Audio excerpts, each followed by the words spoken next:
Hello everyone, welcome to another beer review.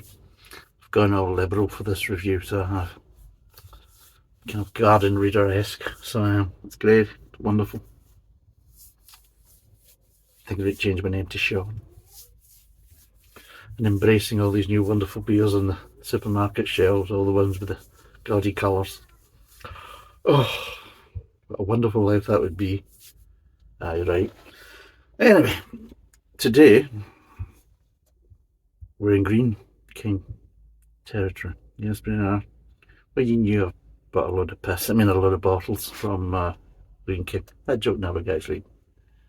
Never stops being funny. In my eyes, anyway. And other people think, how many times are you going to do that joke? Hundreds is the answer to hundreds. I'm not going to stop. The only way you're never going to see it is if you switch off and never watch again.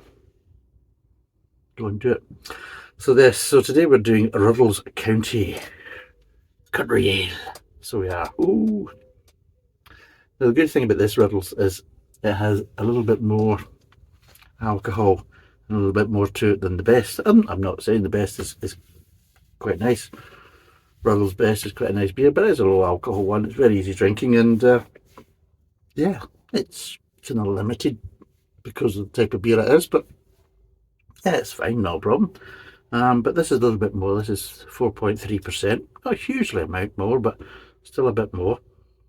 And there's a little bit of spiel on the back. I think this was roughly about £2 a bottle, if I remember rightly. I'm sure it was, but I will confirm that, as you know, down below. So this was it says. What are they going to say? It's 500ml, 4.3%, like I said, and it says a classic English ale.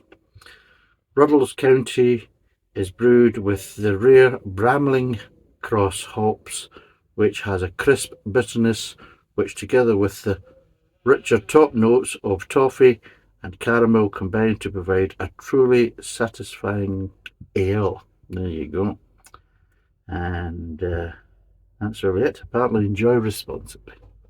Well, as you can see, I'm now Sean, who reads The Guardian, and I'm completely responsible for most of the issues and problems that society has at the moment, especially in the UK. So anyway, let's crack this open and see what it's like. Oh!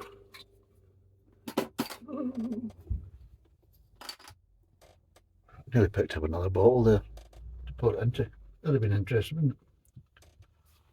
Right, let's get this cheeky peeky poured. God.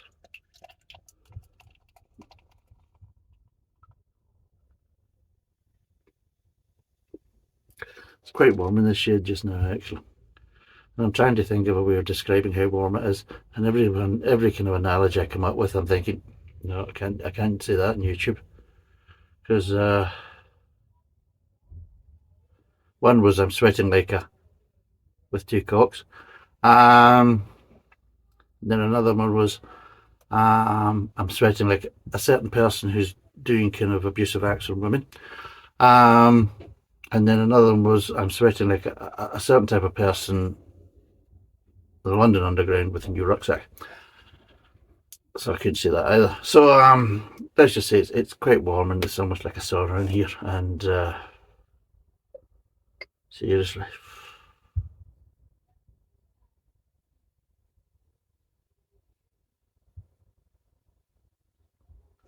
Well, maybe I could say I'm sweating like a Nazi at the Nuremberg trials.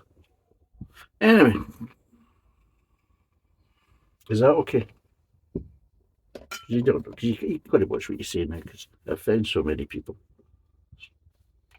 Right. Anyway, for people on the podcast, it's slightly cloudy, so there's a bit of cloudiness to it. It's a nice, rich amber colour.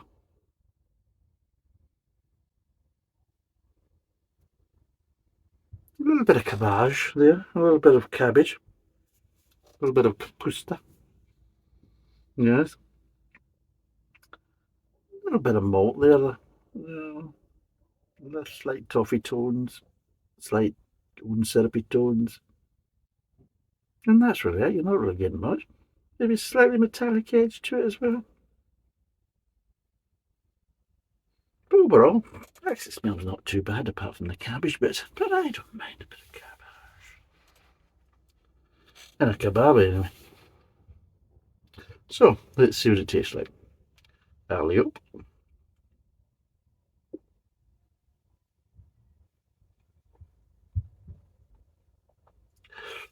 And if you wonder why I'm taking big slops of it, it's because, like I said, it's bloody boiling in here. I'm trying to cool myself down by taking a big swallow of it. Fucking hell. This is me, by the way. I was out cutting the lawn today. That's how bad it was. So cutting the lawn. Even had the lawnmower out. Tell you how bad it was. I had to do the bloody strimmer first before I could put the lawnmower in there. Because the pace of this, where I put the lawnmower straight in there, I wouldn't have been able to bloody see the bloody thing. To plug the cable in. Seriously. It's ridiculous this weather right now. And the problem is though, especially in May, because there's all these type of jobs that you need to do. You know, there's a lot of little jobs I've got to do. And I'll say, oh, wait till the better weather comes in. That's me kind of like, you know, it's the man's way of palming it off, you know, wait till the good weather's in, you know, because it's not the right time to do it. It's not, you never know what kind of days you're getting. We're about 4 or 5 days of just weather around about the kind of 19, 20 degrees, sun, blue skies.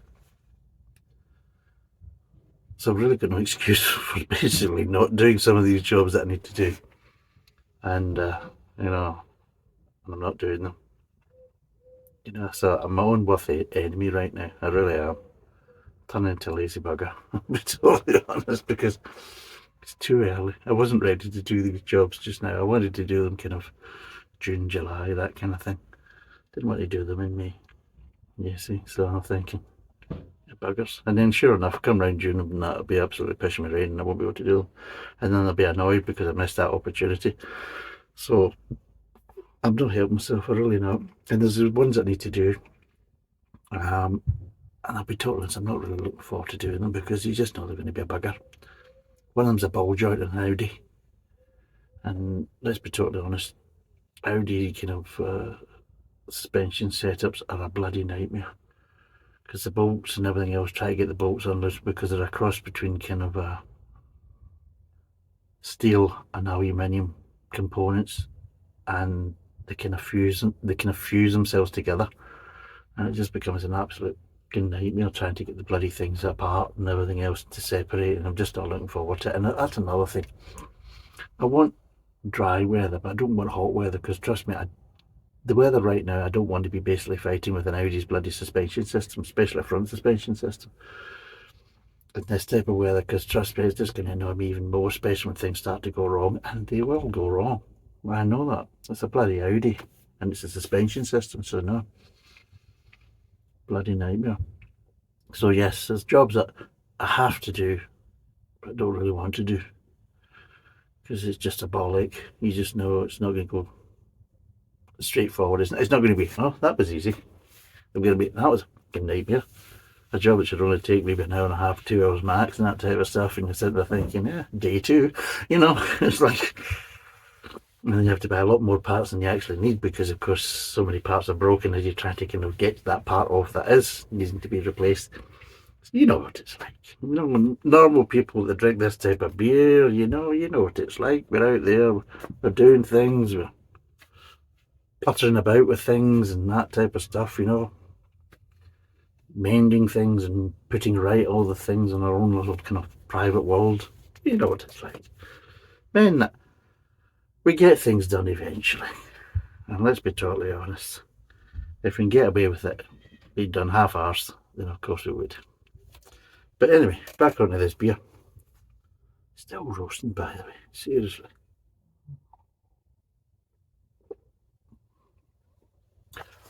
It's very mild, very easy drinking, but nice. Just nice, subtle kind of malt flavours, and it's just a nice, easy, sessionable, kind of traditional English ale.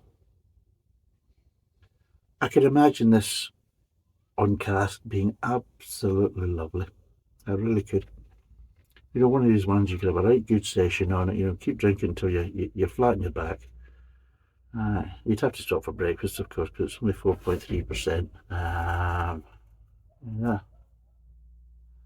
Unlike Ruddles Best, of course, you'd have to stop for tea the next day before you ended up getting flat on your back. Because you would probably, with Ruddles Best, I would probably think you at least a day and a half drinking that bloody stuff before you'd even get close to being pissed. This one, oh, I'd probably say about a day. You know, I mean, you started drinking about lunchtime, and then yes, it would probably be mid-morning of the next day, just after breakfast. You start thinking, I'm starting to feel this now, but you know, that's what it feels like. It's one of these easy ozy kind of traditional English ales. Nothing brilliant, nothing fabulous, but it offers something in its own right because it's just nice and pleasant, easy drinking, and that's probably the best way to describe this beer. It really is just easy ozy, pleasant. It's a pleasant drop. It's a kind of good way of describing it. But yeah, nice malt flavours, little, very light kind of business at the back end. Which just adds a little bit of interest to it. Just kind of, stops it from being kind of bland and uninteresting, But just overall, if you wanted to kind of a beer that kind of epitomised a kind of standard kind of easy drinking English ale, then yeah, I would say you've ticked the box. I'm not going to say it's a brilliant ale. It's not a brilliant ale. But it's not a bad ale either. And nowhere near it is a bad ale. And it's just a nice, pleasant ale. It's not something to write home about. But it's one of these beers where we take for granted. And as more beer comes out that's overhyped and a complete disappointment, which is happening quite regularly, let's be totally honest. There's a good example. There's a new beer going to be coming out. I think it's available for pre-order from Fuller's on the 16th of May. This is I think it's the 10th or the 11th, I can't quite remember. But yes, it's available for pre-order. They're not really telling you much about it, apart from it's a green label. And it's one of these ones where there's been so many new beers launched that have been a complete disappointment that even if Fuller's is bringing out a new beer, you're still kind of wary, thinking, is this going to be piss as well? Because it just seems to be that no matter who it is, they're launching a new beer and it really just turns out to be a bit of a disappointment. And you read some of the hype about some of these new beer launches and you think, oh, that sounds quite nice. And then you taste it, and then you start looking back at other people when they did the reviews and you're thinking, you fucking mad? How fucking shit are you talking? I mean, I can okay say it's subjective, but the way you're describing it, you think it was basically this, it's like almost like the second coming of Christ, for fuck's sake. And then you taste it, you think, this is absolutely fucking piss. I mean, you can turn around and see some people that, I quite like that, and some people, it's not my cup of tea. But the bums say, this is fucking brilliant. Oh, it's life changing. And then you taste it, you think, Jesus Christ, this is going to go down the sink. I can't even finish a bottle, never mind even think about buying another one.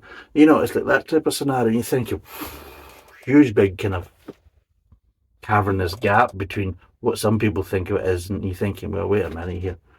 Some people just going along with the hype. Some people think, well, it's my favourite brewery, so at the end of the day, even if they come out with shit, I'm going to say it's wonderful. Because some people are like that. And with Fuller's, it's quite an interesting one, because I do have Fuller's review that's going to be coming up quite soon. And I'm going to take them to task. And I quite like Fuller's and everything else, and I think they're an underrated brewery, and they are a good brewery. I will turn around and say that. But I've got a wee bone to pick with them. At the end of the day, it doesn't matter. If you come out with crap, or you start kind of doing the old wally pish with the marketing, then I'm going to call you out no matter who you are. And Fuller's is going to be getting one quite soon. They're going to get basically roasted. So look out for that one. And I just can't be bothered with the bollocks. I really honestly can't. And there's a bit of bollocks and now came out with a Fuller's product. And I'm looking at it right now. I can see it right now, and I can see the thing that's annoying me right on the fucking label. So watch out for that one, because that's going to kick off. I can assure you on that one. That's going to be a good rant. So yeah, and that's what I'm saying is I'm consistent. If you come out with shit and bollocks, and I don't care who you are, I'm going to tell you a new one. So look out for that one. And it's going to be the honeydew golden nail. That's going to get it in a minute. But anyway, this one is underrated, I would probably say, because we'd be just thinking, oh, well, it's okay, it's fine, it's drinkable, it's quite nice, it's pleasant. And we take it for granted. And then we get annoyed and disappointed when all these new beers come out and you think, it's just shit. Seriously, why can you not make a good traditional fucking beer? What's wrong with making a good traditional beer? Why do you have to fuck about? But then we ignore something like this, which is just a good, pleasant, traditional English ale. And we think, well, we can scan over it. So we're a bit guilty in ourselves, including me. We're a bit guilty that we're looking for the next best thing of traditional ale, whereas we just kind of ignore affordable, decent English ale. So you're thinking, you want good traditional English ale, well, why are you looking for other people to do it when it's already there? Then you just go and buy it, and it's easy enough to get. You know, and you're thinking, yeah, we're kind of hypocrites, aren't we? Arseholes, you know, and you think. So let's break down the flavours, and we'll kind of explain why that this is a nice, good, pleasant, standard English ale that we should be drinking more of, because this is what we all kind of look for in beers and get annoyed and disappointed when we don't get it. How fickle are our traditional beer drinkers. Anyway, let's break down the flavours.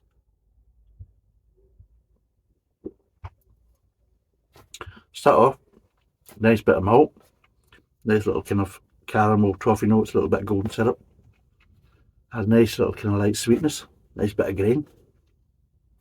Moves on to the mid tongue. Again, you're still getting these nice little kind of malt flavours. No flowers, nothing floral in this at all. But what you are doing is you're just getting little accents of bitterness just in the mid tongue. Just some nice little kind of accents of bitterness that kind of grow, but not too much, but they just kind of expand a little bit near the tail end of the mid tongue, just as it's transferring onto the kind of back of the mouth and the aftertaste.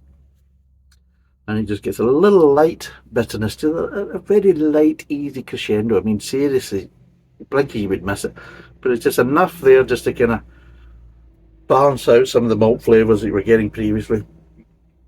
And just as it moves on to the kind of back of the mouth, the malts are starting to kind of die down. The sweetness is ever so slightly kind of starting to die down, and that's probably one of the reasons why that kind of bitterness just slightly rises ever so much at the back end, is because the other flavours are just starting to kind of dissipate a bit. And then just in the kind of back end, all the flavours just kind of dissipate quite quickly. And the bitterness is just the kind of slightly the last one, it just it's kind of slightly hanging on. But the bitterness is so light and easy ozy that it's more of a comfort than a flavour. It really is. It's more of a caress than an actual flavour, and overall it's just a nice, easy drinking, pleasant beer. The hops provide a bit of bitterness. They're not providing really anything else. They might be helping a little bit with the body, but there's a nice amount of malt there and some nice malt flavours. I'm not going to say they're wonderful malt flavours, I'm not going to say they're wonderfully clear, that they're not.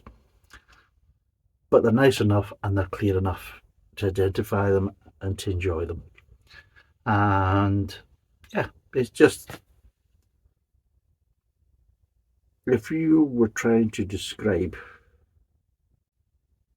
a standard kind of English ale, then I think you'd probably end up describing the flavour profiles. You'd probably say yes, it can come with floralness and it can come with this and that type of stuff, but the kind of base kind of flavour notes is what this beer is offering. It's the kind of base notes, is what it's the minimum you're looking to get. You maybe want to add other kind of adjunct flavours and that type of stuff on top of that, but this is your kind of control, your good starting point. And that's what it's like. It's like that. And I'm not going to say it's wonderful or great, because it isn't wonderful or great. But it's like I say, it's a nice, pleasant, easy drinking beer. And sometimes we overlook that. And that's what I'm trying to get at, that there is some good, standard, easy drinking traditional ales out there that are easy to get. I mean, buying from Greene King, like a lot of them. I mean, unfortunately, sometimes I would say it's a bit too easy to buy from Greene King. I ended up with a bloody box load of utter piss Belhaven beers that you watched me suffer. So sometimes it can be a bad thing if it's too easy to kind of buy and get hold of and everything else. But the thing is, though, they have this kind of cut-off point that if you reach this certain amount, I can't remember what it was. I can't remember if it's £40 or something like that, or was it £50? I can't remember, but you get to a certain amount and it's free delivery. But some of the beers, they've always got sales on. This is one of the great things about Greene King. They've always got sales on. So sometimes you're getting beer at £1 a bottle or £1.50 a bottle and things like that. And they're actually fairly decent normal beers. Let's be totally honest. They are. I'm not going to say they're wonderful, but they're actually quite nice, very drinkable beers. And yeah, I mean, you can spend 40 or 50 quid and you think, oh, that's probably a lot. But I spent about 40 or 50 quid and I ended up with 1, 2, 3, 4 boxes of beer. And I did absolutely had a load of beer. In fact, I'm looking at some of it just now. I've still got a load of it. And there's stuff down there, and there's 2 boxes there are absolutely full of beer. I've emptied 2 and I put them up there. I mean, you got, just straight away, you got one of these coming. That's going to be coming soon. You know, it's just, and you can get a lot of different beer for not much money. Now, I'm not going to say Greene King's a wonderful brewery, because it isn't a wonderful brewery. They've got some dubious practices, especially around their pubs and everything else and that type of stuff, and how they look after their leaseholders and everything else. There's a few different kind of things that I wouldn't particularly agree in kind of Greene King's practices, but they do know how to make a good average kind of pleasant ale. I'll be honest. I mean, they also sell a lot of piss. Most of them are Belhaven label on them, but a lot of the Greene King stuff, it's the Ruddles stuff is nice. The kind of old spec, old hen kind of scenarios, they're quite nice and pleasant. I'm not going to say they're groundbreaking or wonderful, because they're not, but they're very drinkable and very affordable. So there's lots of different things. So I would always say go to Greene King if you're thinking at a loose end of want something a bit different and you can't find anything decent to drink in your supermarket. Come and have a look at the Greene King website. Because it's amazing that you can spend a few tenors on there and you can actually get a hell of a lot of beer for your money. And all of it's quite drinkable, let's be totally honest. Stay away from anything that says Belhaven on it. And you'll be fine. From that point of view. So yeah, I think sometimes we're quite fickle, because I think we're looking for miracles all the time. And sometimes we overlook kind of beers like this and you think, well, we shouldn't. So what would I give this out of 10? Well, it's quite an easy one. Because it's a nice, malty English ale with a bit of bitterness at the back end. And it just ticks the boxes. It's nice flavours, a nice level of intensity. It's easy drinking, it's nicely carbonated. And overall, like I says, it's just a very nice, pleasant beer. So what would I give it? Quite easy. For the price and everything else, I'm going to give it a 6.5. 6.5 out of 10, quite easily. Is it above average? Yeah, because it's nice, pleasant, and yeah, it does what it says on the tin. I mean, what they actually say on the bottle, I can't really can argue with. Ruddles County is brewed with a rare Bramling cross hops, which has a crisp bitterness in it. It's got a nice little bit of bitterness to it, which together with the richer top notes of toffee and caramel combined to provide a truly it is. It's just a nice, satisfying ale, yeah. And it's got some nice multi flavours. And yeah, it's got a bit of bitterness at the back end, and yeah, it does what it actually says. And doesn't claim it's wonderful and groundbreaking, look at us, and aren't we going to change the world with this? And you should be down on bended knee praising us. It's like, no, it's an okay ale. And if you like kind of traditional ales, then you should enjoy this and appreciate what it does. Nothing fancy, nothing wonderful, but yeah, it just delivers what it says it's going to deliver. So yeah, 6.5 out of 10. It's 4.3%, 500ml. I'm thinking it's round about the kind of £2 a bottle, maybe slightly under, but I will confirm that. Thanks for watching. Cheers. And from Sean, the Guardian reader, bye for now.